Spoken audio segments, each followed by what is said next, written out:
listening to the NVus Alien Podcast, hosted by Heather Woodward. Make sure to review and subscribe. Together, we will rule the galaxy.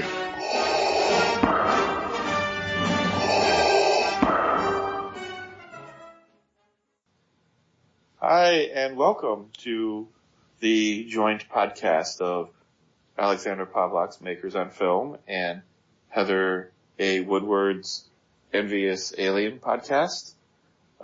Here today we're doing what can essentially be episode 2 of our analysis of the movie The Last Jedi. When did I get a middle name? When did I become Heather A. Woodward? It's not a middle name, it's just what you are. You are a Woodward. That's my middle name starts with an A, though. That's what I think is funny. It's like Vivica A. Fox. That's not her real name. She just chose that name because she wanted everybody to think of her as a fox. Oh, okay. I guess I am A. Woodward. All right. You are definitely a Woodward. That is true. All right. So how do you want to do today's episode, since the episode is addressing all the butthurtness of the fans, quote-unquote fans? That's what it's going to be called, Fanboy Butthurtness. That's going to be the name of this episode, because it's the backlash on this movie is redonk. I don't know. I remember Force Awakens, there was a huge amount of backlash. All I heard was, oh my god, it's too much like A New Hope. And well, it's really not that much like A New Hope. I mean, it's sort of like it, but it's really not. And then this movie's like, oh my god, it's not like Empire. It is like Empire, but it's not like Empire. And how dare they make it like Empire and not like Empire at the same time? I know. One of the reviewers I watched literally said, this movie is too much like Empire Strikes Back. They should have did like Force Awakens did and just made it a good film like that. Like, oh my god, you're probably the person who complained about it being too much like A New Hope. You're an idiot. I know. That's what I'm saying. It's this, there's a meme going around, I gotta find it, but, it's about what people want in a Star Wars movie, and it's basically just a bunch of oxymorons. Cause there's no way that you can have things and not have things at the same time. And I don't get it. There's one of the things that's been going on right now, which just totally annoys me, is there are people actually, posting spoilers on purpose to piss off people because they're mad about the movie. Well, that's just being a spoilsport. That's being a baby. Because, like, when the episode 1 came out, people weren't even this harsh about episode 1. And episode 1 was horrendous. Like, every Star Wars fan was like, ooh, I have to watch this movie again to make sure that it was actually as bad as I thought it was. Maybe I missed something. And this one, people are like, I'm not watching it a second time. I will only get it on video and watch the parts that I liked. I'm like, oh my god, you just totally didn't get it, did you?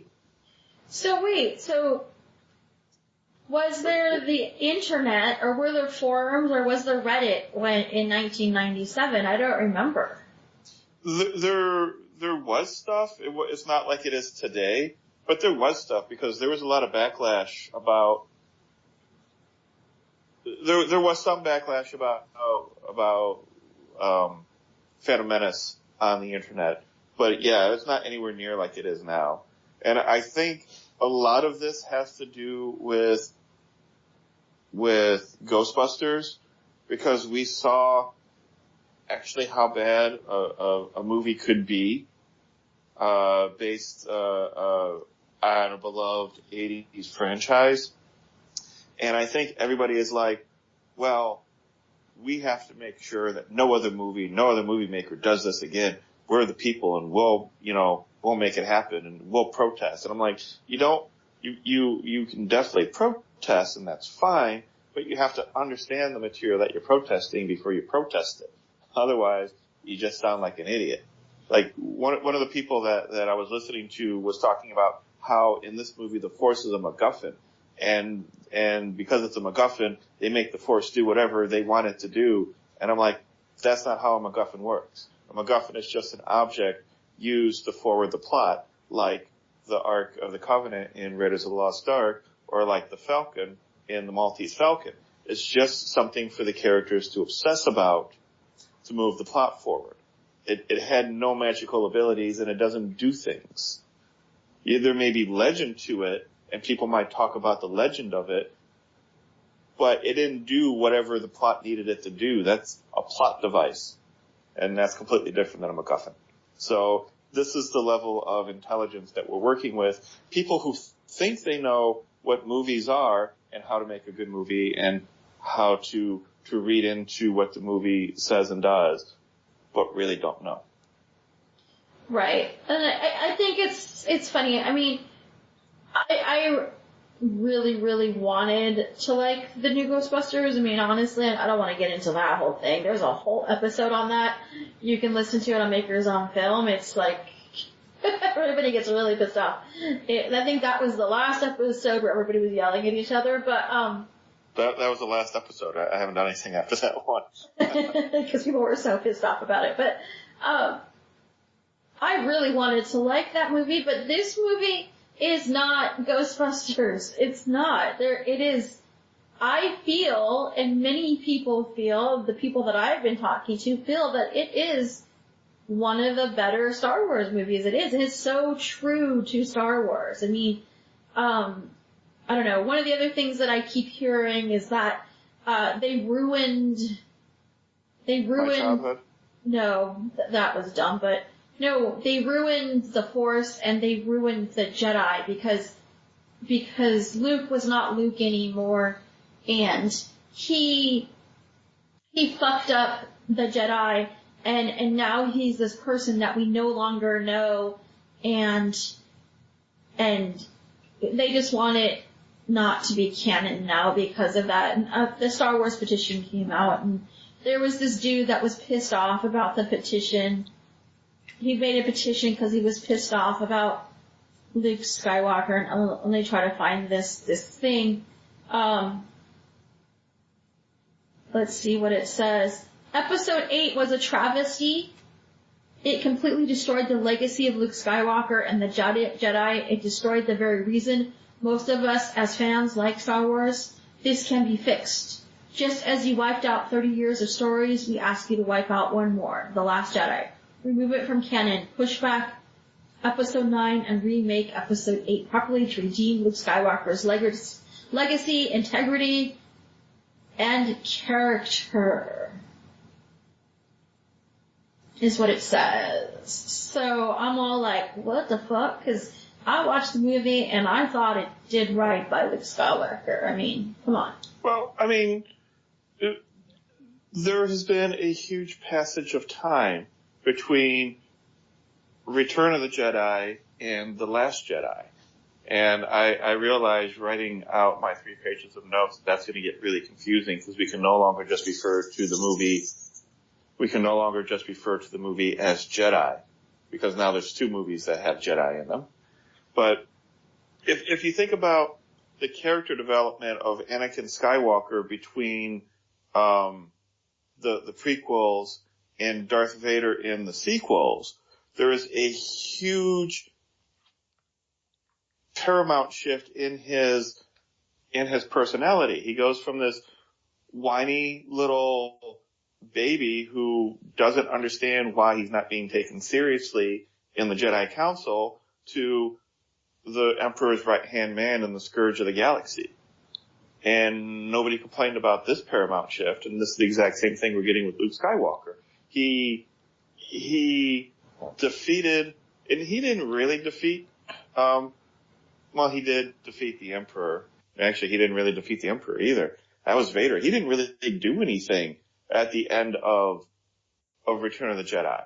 He was just there. He kind of was. He was the MacGuffin in the whole thing that Vader and Emperor Palpatine kind of fought over. Well, he did in the beginning of Return of the Jedi. He did help free Han Solo. Like, he masterminded that. He did, and he kind of single-handedly saved the galaxy in A New Hope, but in Jedi he didn't really do anything. He just kind of was a diversion for the Emperor and for Darth Vader while the rebels were attacking the base and the ground assault on the shield generator. But it's like nobody complained about that paramount shift of Vader and Anakin. But, you know, Luke Skywalker, who has to live with the fact that he's considered a hero even when he didn't do anything, and he fails at keeping Ben on the light side and him going down the same path as Vader did. And a lot of people, and the problem is that Mark Hamill even spoke out about this, where he said that he fundamentally disagreed with everything that was in the script for his character, that he thought it all went against his character. So everybody uses this as a rallying point. Yeah, but he did take that back. He said that later on there was another article that just came out, I think today or yesterday, where he talks about that, and he does say that he thought that at first, but once he was playing it out, he really got it. Well, that's because he was able to infuse some of his self and what he thought the character was into that portrayal of what the character is now.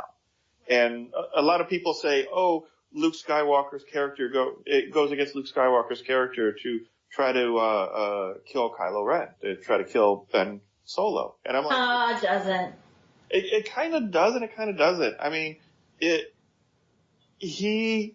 because they're like, he tried to save Vader, which he did. He did try to save Vader, and ultimately he kind of did save Vader by sacrificing himself to make Vader make a choice between the galaxy or his son. So he did turn Vader, but that was when he was young and idealistic and full of energy. Now he's an old man who is full of a different kind of energy, who sees the beginning of Vader. And the thing is, had he killed Vader in A New Hope, how many lives would he have saved? How many people did Vader kill between A New Hope and the end of Return of the Jedi? So how many people would he have saved? He would have saved Han from being tortured and frozen in carbonite and given to Jabba the Hutt. First off, everybody that Jabba knew, and Jabba himself would still be alive, because Skywalker wouldn't have murdered all those people. And he is a bit of a murderer because he murdered Jabba the Hutt and all his associates just to save Han. So, like, it's not outside his character to kill Ben Kenobi, but he didn't kill Ben Kenobi. He did rethink it.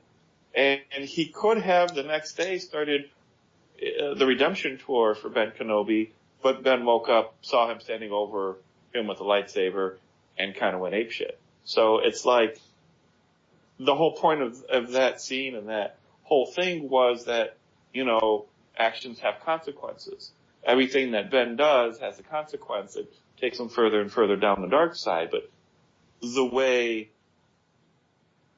Luke Skywalker handled that situation was the catalyst, really, for that journey down the dark side, because Ben felt he was betrayed by everybody. Right. I think, too, I mean, coming from, okay, you gotta think about it this way, too. So, he finds out that, you know, he's got the sister, and then the sister has a kid with Han Solo, like his two best friends, basically, you know? And so, he does feel this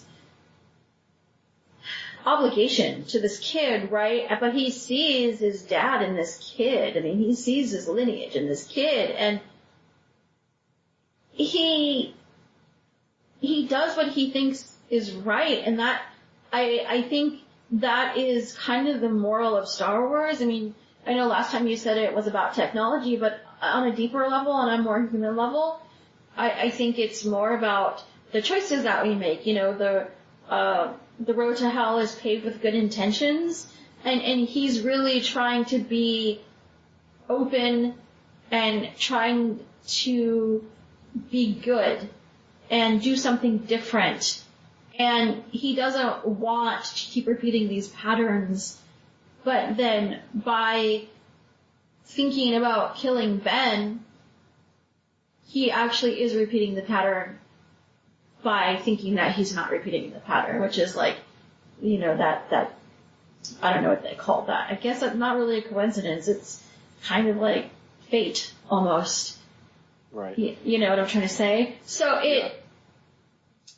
he's conflicted, and through that being conflicted, then he creates Ben and Kylo Ren, who is conflicted, and it's just this, it just, the ball rolls from there. And, you know, turning your sister's kid to the dark side is probably something that would, like, confound and burden anyone. Like, if you had somebody's, you know, somebody in your family and you turned them into a drug addict or a killer, that would probably, you know, sit on your soul for a while. So it would make sense that Luke Skywalker would be this darker, kind of grumpy old man. You said, this get off my lawn guy. He's old, he's crabby, he didn't mean to do this thing, and then he did it, and then he created this new Darth Vader character, and he's like, what the fuck did I do? I could see where he would be like, fuck the Force, fuck everything I know, turning against it, because that's what got me here in the first place. And that's what we do. I've seen people do it all the time. You see that with I'm going back to drug addicts again, but that's what you do with drug addicts too. Drug addicts do all the time. They're like, oh, I gotta get sober, and then they find Jesus, and then they become Jesus zealots. So they like just totally do this crazy like 180 thing, and you're like, who the fuck are you? So, I don't think it's this new Jedi. I don't think it's wrong. I think it's exactly what happens when you become bitter and you hate yourself because of the choices that you've made. Well, in part, he turned his hatred from himself to his way of life. He blamed the Force and the power that he'd learned and the power he tried to teach Ben into the problem instead of himself, I think. Yeah. But I was watching somebody, and they were talking about The Force Awakens and about how they didn't like Solo's character in there. Han Solo left his family, and he's like, you know, here's Han Solo, married to Princess Leia, has a kid, and he just chucks it all and turns his back to the rebellion and everything they created, and is very selfish and goes out and picks up his life as a smuggler, yada, yada, yada. And it's like, you are such an idiot. And then he equates this to how they're ruining the old characters, because now Luke Skywalker they're doing the same thing with Luke Skywalker, where they're destroying his character and he's doing all these things that he wouldn't have done, yada, yada, yada. And I'm like, first off, if you ever watch families who have had some sort of tragedy with a child, and there's a lot of movies about this too, like the child dies, the parents blame either each other or themselves, and then they end up breaking up because they can't handle the reminder of what happened to their child. And this is what happened with Solo. He felt blame and responsibility for what happened to Ben, because he probably was like, sure, give him to Luke. He's got this power. I can't begin to understand it. Give him to Luke. Luke will fix it. And then he's like, oh shit, Luke didn't fix it. And instead of blaming Luke, he blames himself.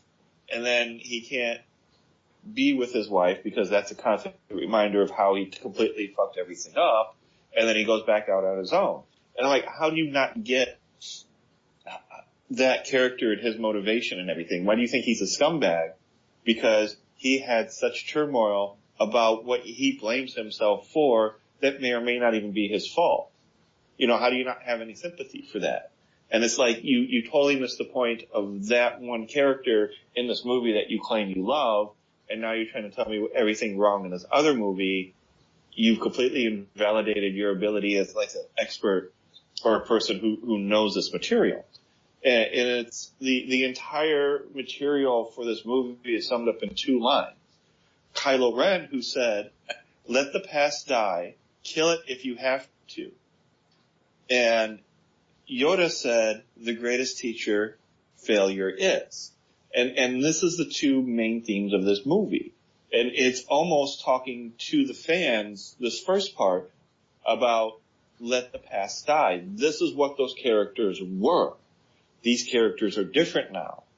Han Solo blames himself for his child turning to the dark side. Princess Leia learned the Force, and she can actually save herself in the vacuum of space and force pull her back into the ship into an atmospheric condition. Luke Skywalker character changed because he blames himself for Ben Solo's turn to the dark side and just completely shuts himself off of everything to the point where he's a crazy old man, kind of the opposite of what Yoda was. And everybody wants this to be a movie about good versus evil, and Star Wars was never a movie about good versus evil. There is no good versus evil in Star Wars. There's the Sith and their ideology, and there's the Jedi and their ideology. Ideology, thank you. There's the Sith and their ideology, and there's the Jedi and their ideology. And you could just replace these 2 with Catholics and Protestants, or Catholics and Muslims, or Jews and Nazis. Well, maybe Jews and Nazis is a bad example, because Nazis are pretty bad. But like Catholics and Protestants, they're Christians, and yet they not only fought each other, but they developed car bombs and human sacrifices and elements of terror, and they destroyed so many people and so many lives just because some people were Catholic and not Protestant, and vice versa. And it's like, it is such the same thing. Protestants and Catholics are Christians. It's almost the exact same thing, but they felt that they were so different that they had to kill each other, literally, and eradicate each other off the face of the earth. And you can't say the Protestants are wrong and the Catholics are wrong, because it's the same thing. And that's what the Force is. That's what the Sith and the Jedi are. They're just mirrored reflections of each other. They both have their pluses and they both have their minuses. And the thing that makes people think the Jedi are good is because they have self-control. But their self-control actually makes them more hypocritical. The Sith are at least true to who they are, versus pretending to be pious. So even though the Sith do things for money and glory and power, the Emperor Palpatine's, and they never really played this. I mean, he kind of did, but he kind of didn't. He never really played this well in the prequels. He was trying to bring the galaxy together. And he was trying to put it under one rule so it would be unified.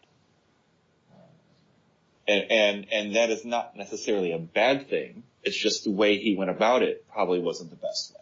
Right. And I think a lot of people miss that they want Rey to be good and they want Kylo to be bad. And when you mix that and you play around with that, people freak the fuck out.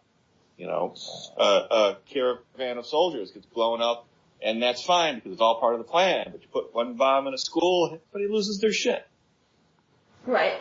I think too, part of what you're saying about the characters, about,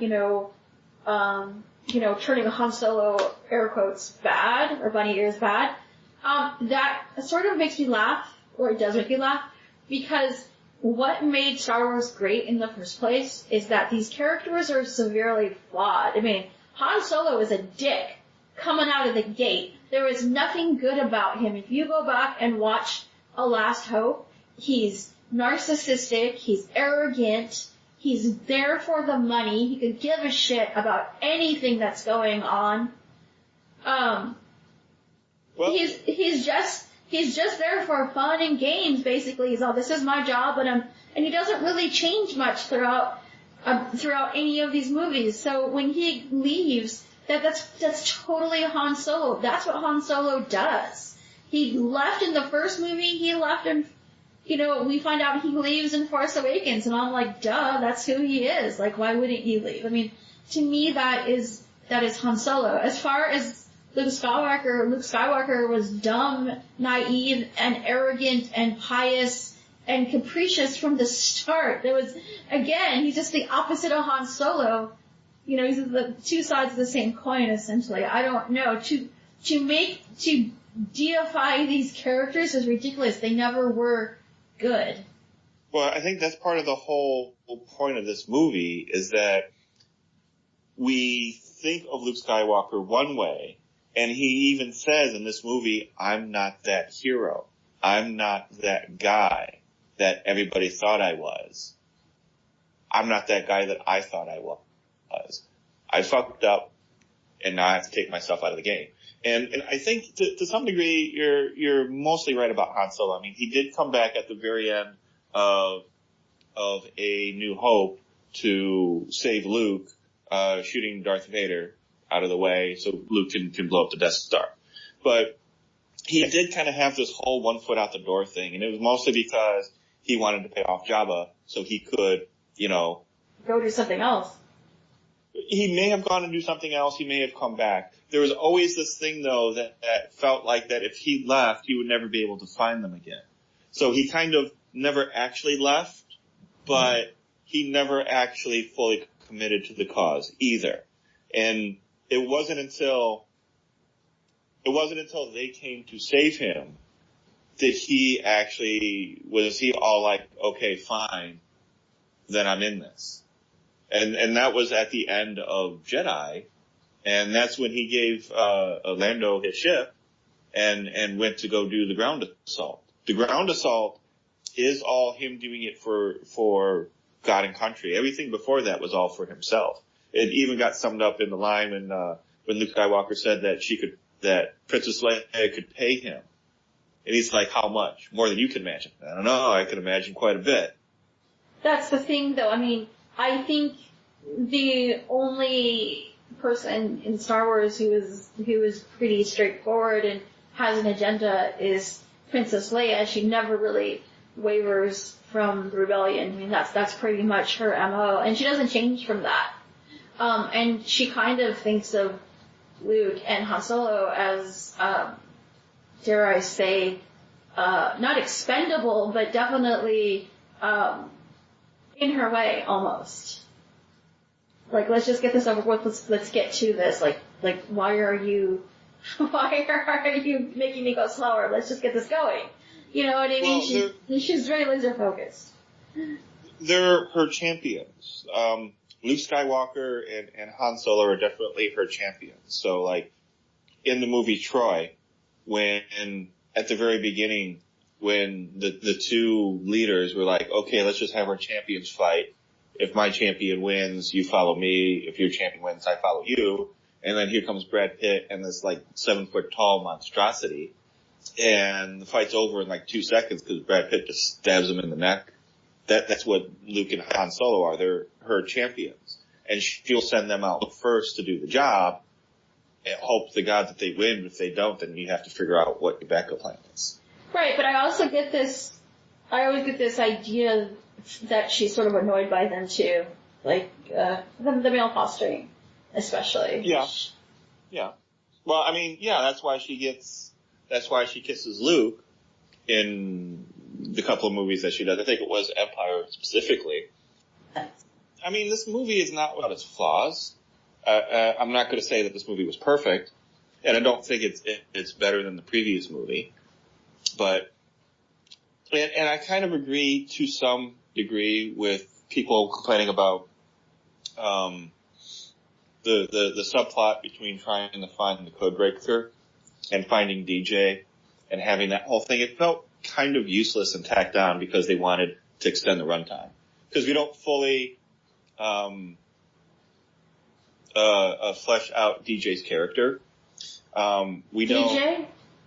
DJ is Benicio del Toro's character. Oh, that's his name? Yeah. Oh, well, I mean, he's there for, I mean, I understand why he's there. He's there to... You didn't even know his name. That's how useless he kind of is. No, he's not though. He does have a prime focus. I mean, he's there to show the grayness of the ideology of everything that we're watching. He's there to show the truth. Like, hey, what you think is happening is not what is happening. What you think about Luke Skywalker, it's not who Luke Skywalker is. What you think about this war, that's not what it's about. There's lots of other things going on here that you're not paying attention to. That's all he was there for. I get that part, but it's coming from a character that we don't really care about because we don't know him because he's not fleshed out. That's now, true. Had this been Finn and Rose going on to the ship to find somebody who's sympathetic with the rebellion to try to turn them, and then run into Phasma and have Phasma deliver these lines, or have this be a trap by Phasma and have Finn face Phasma down in a legit kind of, game of wills instead of the piss poor death that she got in this movie that was kind of almost an afterthought, and it really irked me. Like this is the kind of death that Lucas would have given her.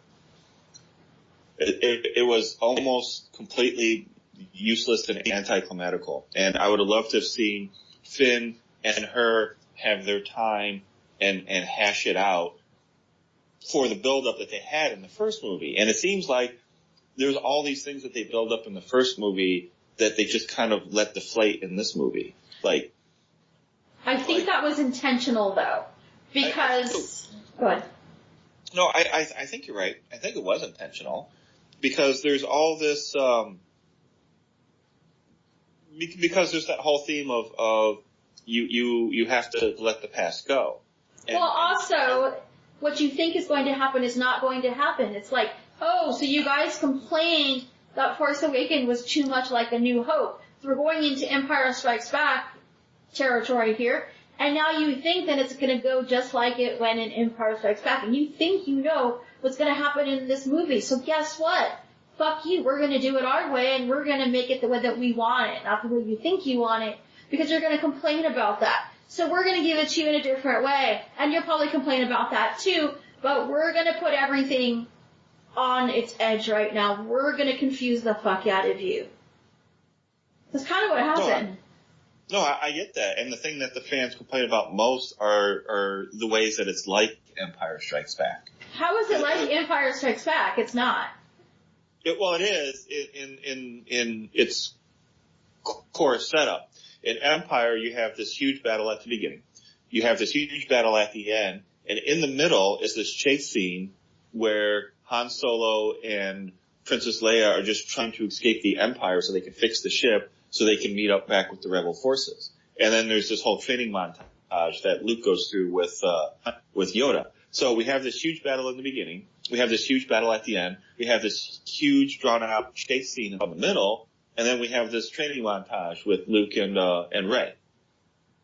So all of that,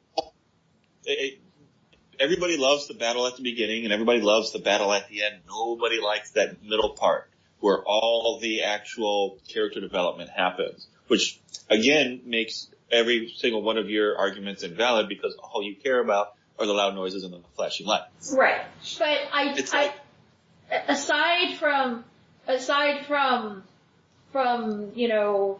we're in save the cat territory now because like every movie is formulaic like that. So I mean, you're talking about it being too close to Empire Strikes Back, but it's probably very close to Bourne Identity. You know what I mean? It's probably pretty close to the last Mummy movie. It's probably pretty close to Ghostbusters. It's probably pretty close to MI5 or not MI5. What am I thinking of? Mission Impossible. Yeah. You know what I mean? Because, I don't know, there's always story arcs and there is a formula to the shit. So, I mean, I understand, but it's the overall themes of this movie and the plot points of this movie are so different. So different. Like, I cannot even, Empire Strikes Back is my favorite Star Wars movie because I've probably seen it over 100 times. And I sat through this movie and said, I don't see Empire Strikes Back in this at all. I thought this was going to be an Empire Strikes Back movie. And then I just kind of watched it for what it was after that, and I was like, okay, I got something completely different. No, it is. It's just the basic outline, like I said. Is they just took the basic outline and then they filled in all the gaps with their own stuff. Right. Which it is amazing. But the thing is, everybody misses the character development. They actually think there is no character development in a lot of these people. But the whole thing is about letting something go. And every single one of these characters had to let something go. Rey had to let go of her parents, and the ideology that she was somebody and that her parents were somebody and her parents were coming back for her. You know, she, like Luke Skywalker, was a nobody. She, like Anakin Skywalker, was a nobody. Which makes me feel like she is a Skywalker. But, you know, despite that, she has to deal with the fact that her parents, you know, weren't anybody special and that she wasn't anybody special until she picked up that lightsaber. And then Kylo had to give up Vader and his aspirations of being like Vader. That he had to realize that he has to now be his own person. And you know, Snoke delivers this line, and every time I hear this line in the movie, I think of Weird Al Yankovic. Snoke told Kylo Ren to take that ridiculous thing off. And in UHF, there's that line, take that ridiculous thing off. And it is said to a character who's wearing a very large cowboy hat, not like the styrofoam one, but a cowboy hat with like feathers draped down it and everything. And you think that's what he's referring to. And then the guy reaches up and pulls off his fake mustache and puts it on the desk and walks out. And it's like every time I hear that line, that's just a little side note for me, but every time I hear that line, I think of Weird Al Yankovic. But I mean, Kylo Ren got yelled at by Snoke, and he had to give up his aspirations of being like Vader and had to make his own path. This is just why he ended up killing Snoke.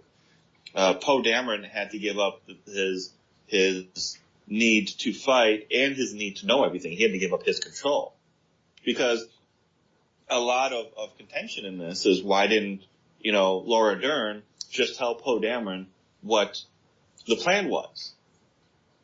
But this is not what generals do. Generals do not tell captains what the plan is. The generals tell the captains what to do, and then they do it. You do not have to run everything by your subordinates when you're the general. Right. So there's no reason why she should have had to have told him. So everything that he did jeopardized what they were doing, and he had to let go of that control issue that he had. Leia had to let go of the resistance itself because they weren't coming to help her. As big of a wig as she is in this whole thing, they did not respond to her distress call. Luke had to let go of everything, including himself and his solitude. He had to let go of the fact that he thought he was responsible for everything and actually man up and go out and do something. And then Rose literally had to let go of her sister by giving over the pendant, assuming that she would never get it back. That was part of the payment. And her character was the one who so firm in her ideology of the bigger picture, and this is the character that everybody dislikes, and I think it's just because she's so in your face about it, but she's so in staunch in her ideology that she does not hesitate to let go of her sister and the material things that she has if it's for a bigger cause. So it's like nobody realizes that all these characters go through this, that they all come into this movie with something that is not helping them at all, and they have to let it go. What did Finn have to let go of? Finn had to let go of his ideology of what the universe was, because he, like the audience, thinks that there's good and evil and no middle ground. And he walks into this casino and thinks this is the greatest place ever. And Rose is like, no, look around. And then DJ also does this with him. He's like, look, this guy is selling weapons to the Empire. This is what's making him evil. Oh, no, he's also selling, weapons and ships to the rebellion. So now what does that make him? And he had to realize that there is this huge middle ground of people who are trying to survive, like the kids who are in indentured servitude taking care of the horses, and the people who are out there making profit on the war in hopes that the war keeps going. So, and he had a lot of fear about his place in the whole thing. And it wasn't until he cared about somebody, Rose, that he realized that he cannot just run away from his problems. Because that's how Rose met him. And that's how Rose almost died. I don't know if she actually did die or not. It was very vague on that whole issue. But, like, he was trying to escape, and she's like, oh, and this even kind of mirrors Luke Skywalker. She's like, oh, you're the hero, Finn. But wait, you're escaping. And then she shoots him. And it's like she has some hero worship for him, and then she starts talking it out. She's like realizing that he's being a jerk, and he's trying to disguise it as, I have to do this for Rey, because if she comes back and there's nothing here, then she's completely fucked. But that's not really why he's doing it. Otherwise he would have told people that's why he's doing it. He's taking it upon himself to use it as an excuse to run away. And then at the very end, when he's facing down that battering ram and he's going to fly his ship into it, that he's still trying to escape the fight because he's kind of a coward. And he has to let that go and realize that there's things in this world that are more important than his safety. So, I don't know. Did I miss anybody? No, you didn't. And I think that people didn't see this aspect of it. I mean, it's so funny because I feel like I'm defending the movie, and yet I did see flaws in it. Like there are some scenes that are just like a little draggy, like that whole thing with the casino. Like I really don't like that part of the movie. Like if you cut that out, I'd be like, yeah, whatevs, okay. You know what I mean? So there are parts of this movie that I really didn't like, but on the whole, I'm gonna go and watch it again. I'm gonna, after Christmas, I'm gonna go and sit with some popcorn and rewatch it and soak it all in and give it a good whirl again. And I don't think that it's not part of Star Wars. I don't think that it betrayed Star Wars. I don't think it ruined my childhood. I don't think any of these things that people are so freaked out about it. I mean, I don't know. It just trips me out that people, there's this polarizing kind of dissonance about it. And it's so funny to me because most critics loved it. And when has it ever been where our critics love something and the fans don't? I mean, when does that ever happen? Well, it's because the critics got it. They saw all the nuance in it because for as much as we don't like critics and as much as we don't like people telling us what to think and what to like, critics actually do know what they're talking about. And there's kind of a 50-50 thing with critics because even though they know what they're talking about and they know why, and they know every technical reason why a movie shouldn't be good and why people shouldn't like it, like the entire Fast and Furious franchise, that doesn't stop people from liking it because there's some escapism and there's some just hero worship for those kind of things. It's the Fast and the Furious franchise isn't supposed to be meant as a true, accurate portrayal of humanity and our flaws and our weaknesses. It's meant to be the ballad of this band of outlaws.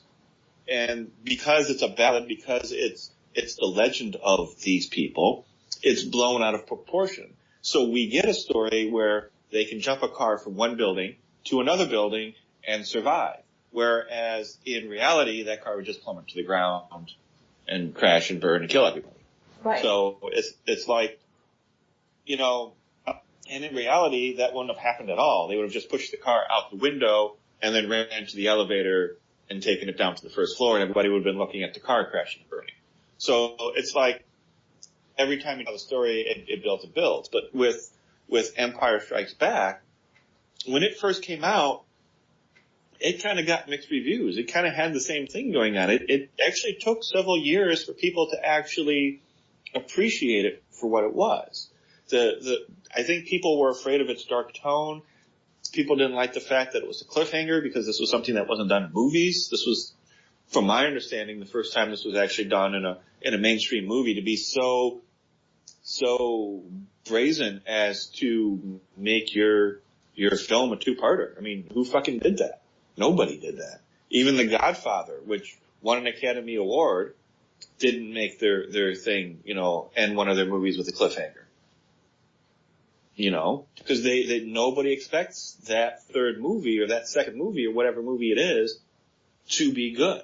Nobody expects the first one to be good, let alone the next one to be good. So to end your movie with a cliffhanger is a huge gamble. And a lot of people didn't like that because they're like, well, now what? And now that we have this instant gratification where we can watch all three movies all at once, we appreciate that second one more because it does challenge everything that we knew about Star Wars. Because we see that you can have a movie end without resolution. You can have a movie that the first part was happy and joyful and the second part was really dark.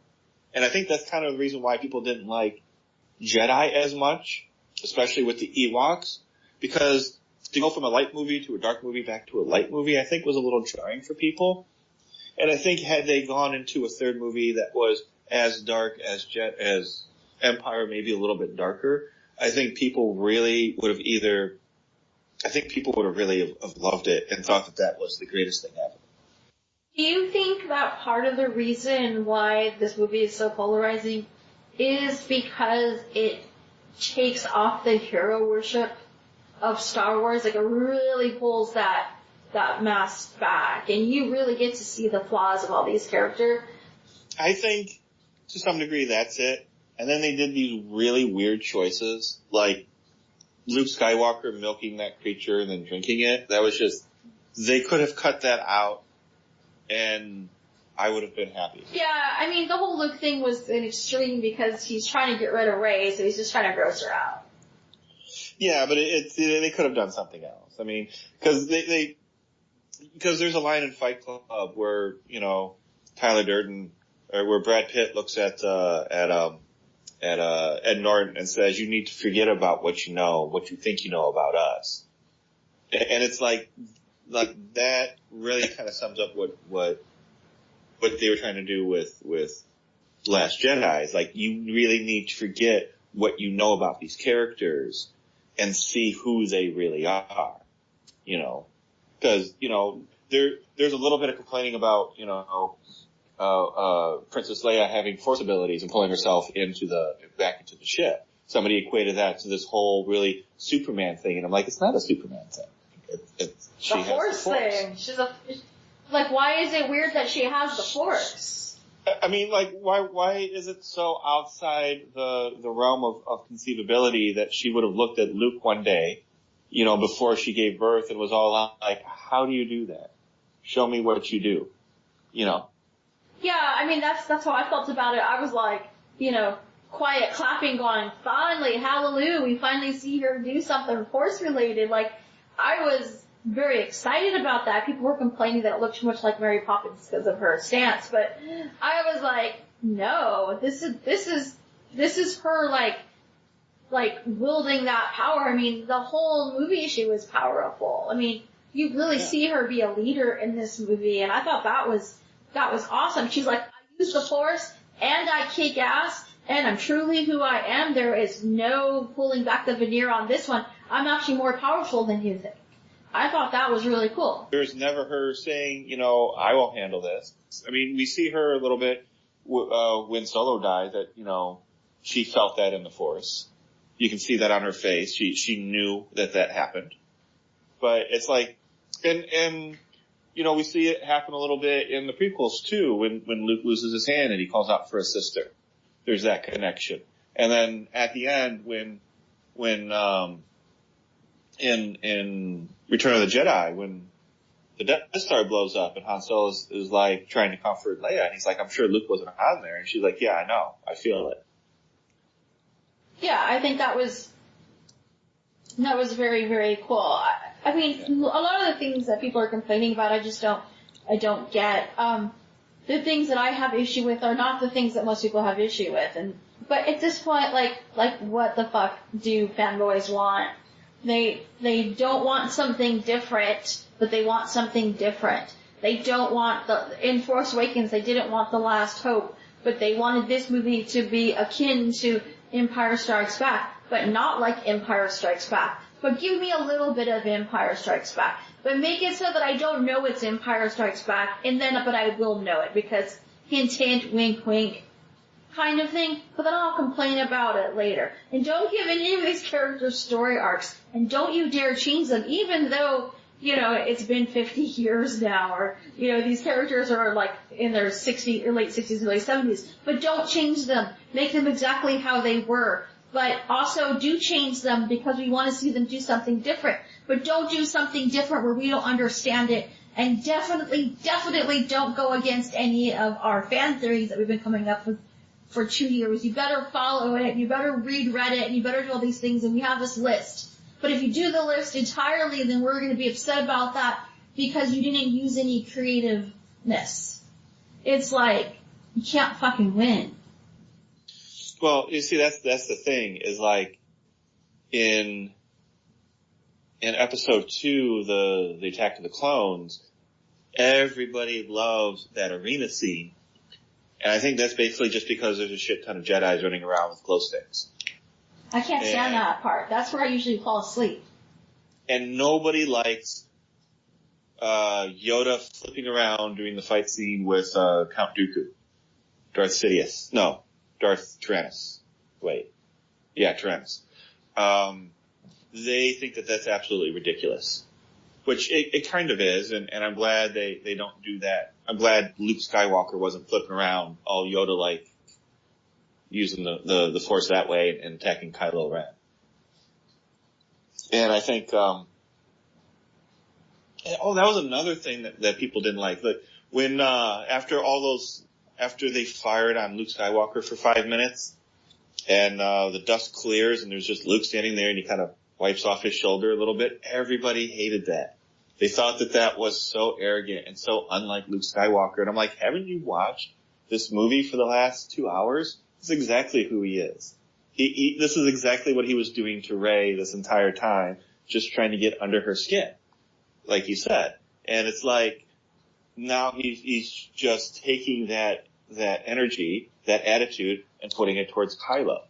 So yeah, he totally would have done that at this stage in his life. Did they not see Return of the Jedi? He was pretty arrogant in Return of the Jedi. Oh yeah. And he was jumping around Return of the Jedi too, which, he did a force jump where he jumped into the rafters and whatnot. But it's like, it's you remember it when it's good and it goes to what you think the character should do, and then you remember it when it goes against what your character does, but you forget about it when it's what you think the character should do. So like when Luke does all this stuff and he's a hero and you like him, that's great. But when Luke does all this stuff and you're like, this guy is being a dick. Why is he being a dick? Then you're all like, I hate this because he's being a dick, and that's not the guy I remember. Yeah, but he is the guy you remember. Go back and watch Return of the Jedi. He's pretty arrogant in that movie. I mean, from the very beginning, he's sort of cocky and arrogant. He's all like, I'm gonna go and, I used to shoot little rabbity things, so I'm gonna go and I'm gonna save the universe. Like, come on. He was pretty arrogant from the start, but, I mean, as soon as he became a Jedi, he changed in the third movie, he changes his clothes, he wears that all black shit, and then, he's like, I'm gonna use the Force, I'm pretty cool. And, Well, that was another thing that people are like, oh, this movie's too much on the nose, oh, this movie hits it too much on the head. I'm like, all the movies did that. If you watch Luke Skywalker in A New Hope, he's in this cream-colored outfit. When he's in Empire Strikes Back, he's in this brown outfit. And when he's in Jedi, he's in this black outfit. It mirrors his progression to being a Jedi. He goes from light to dark. But what people don't realize is that in Jedi, in Return of the Jedi, he actually turns to the dark side there for a minute. Oh yeah, he does.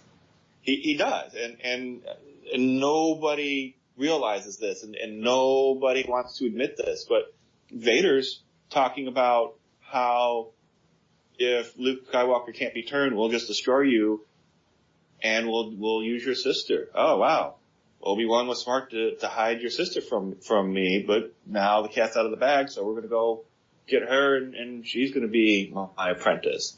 And then in anger, he strikes out at Vader, puts him down to the ground, and cuts off his hand. And then he realizes, because he sees the sparks fly from the robotic hand that he had, and he looks at his hand, which is now robotic and in a glove, and he remembers that, and it snaps him back into reality, and he's like, oh shit. And then he disignites his lightsaber and throws it away and says, no, I'm not playing your game anymore.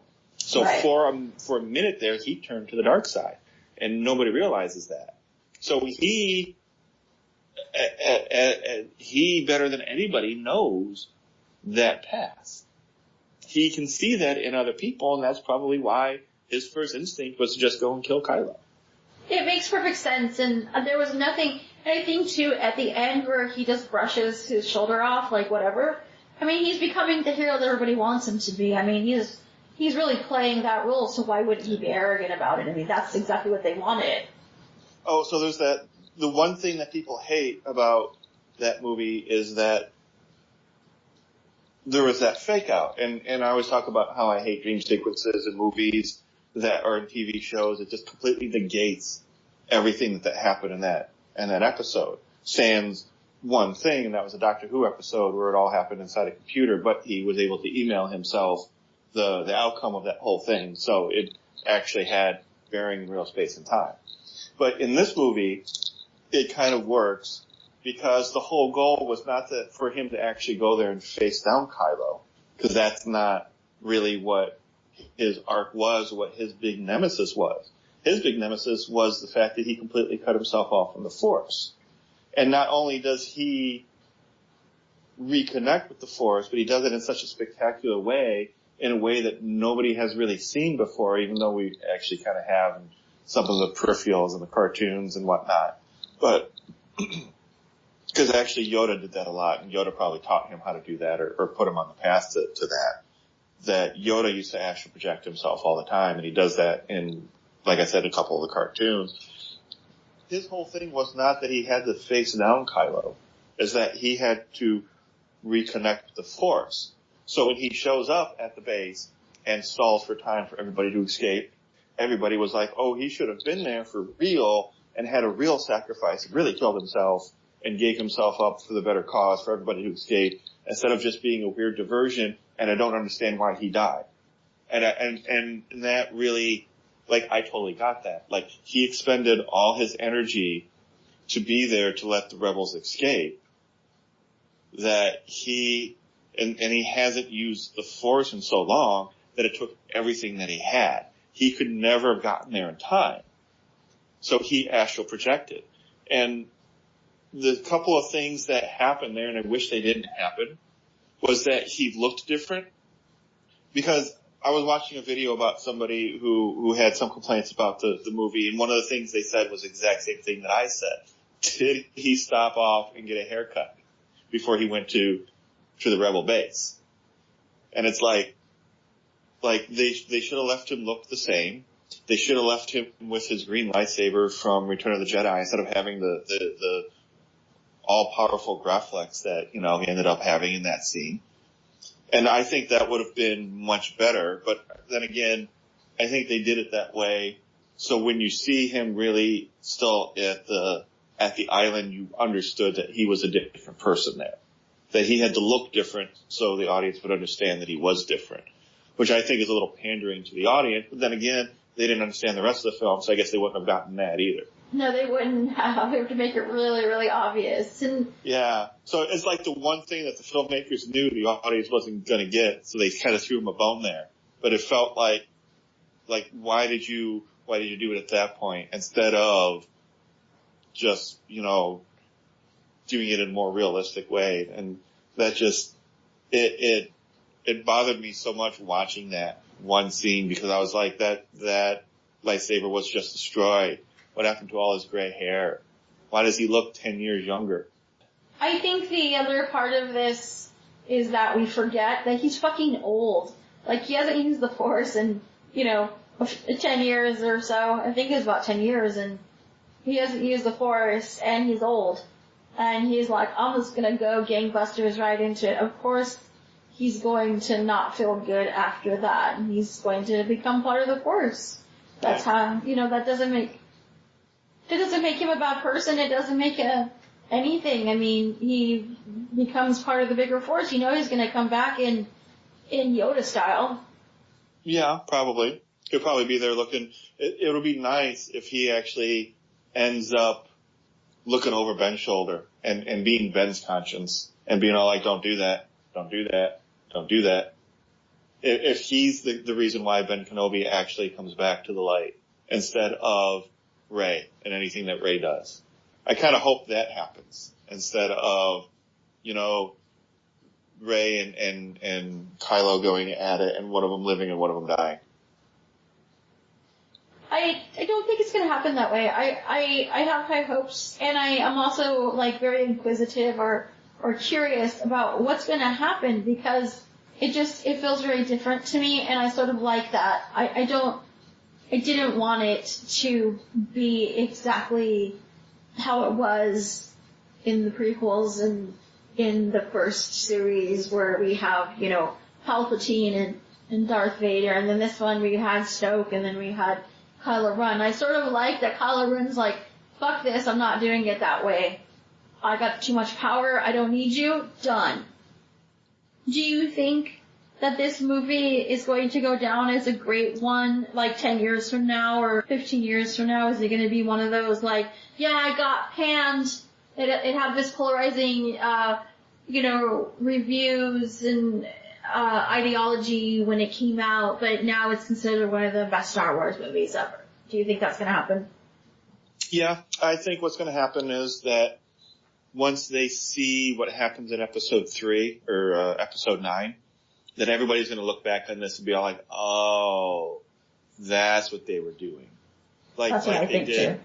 Yeah, like they did with Empire. Because I think that's what happened. It's collectively at the end of Return of the Jedi, everybody was like, oh, that's what Empire was about. Okay, I need to watch Empire again. Let's go watch Empire again.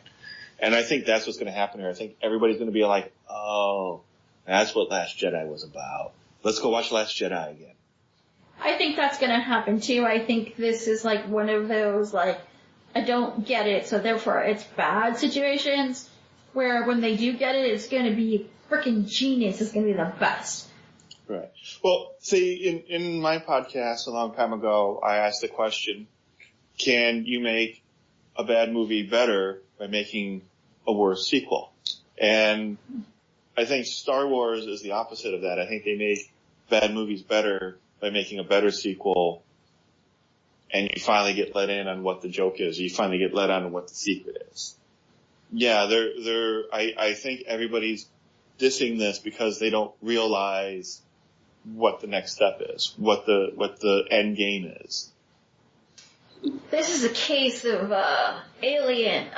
It was that movie that everybody hated that I was like, you just don't get it. We saw the theater. Prometheus, yeah, because you're I'm all you never heard of these theories before? Because he's going off of something that's, the ancient, architect's theory, which is so evident when you watch the movie, but if you don't know what the ancient architect's theory is, then you're going to be confused as fuck. And my whole thing is, if you don't know about it, go read about it and then go rewatch the movie, do some research instead of bitching about it and being a dick.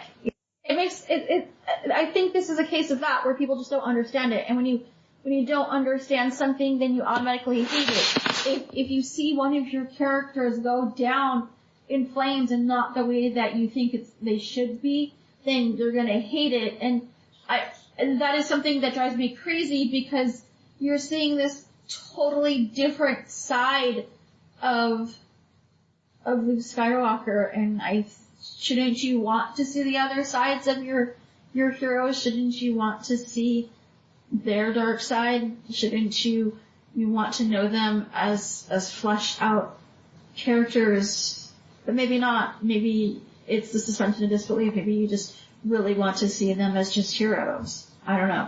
For me, I like the darker side of Luke, so what else? Well, I think that was it. I don't think people want to see their heroes as heroes. They want to see them live up to whatever standards they have in their mind about that person.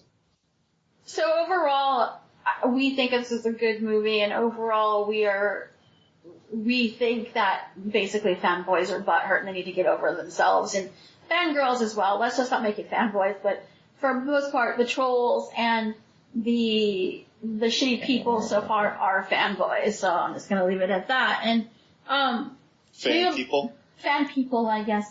But we would love to know what you thought about the movie, even if you hated it.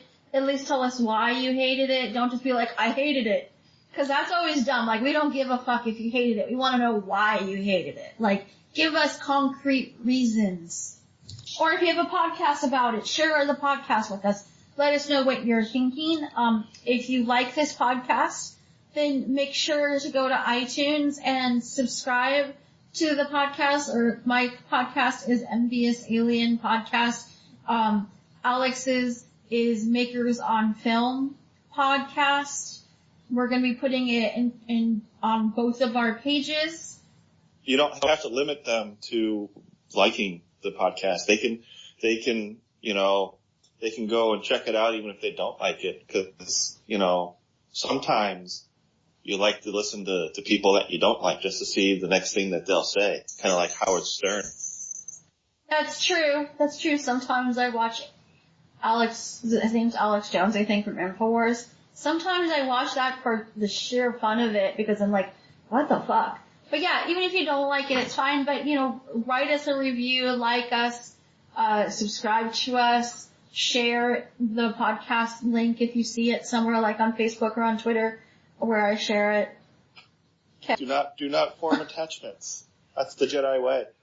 That is actually it right there, is that everybody is so attached to the films that they forget that it's about not being attached to things. Right. You're missing the whole point of the films. Yeah, exactly. Yeah. So, thanks for listening, and we'll see you on the flip side.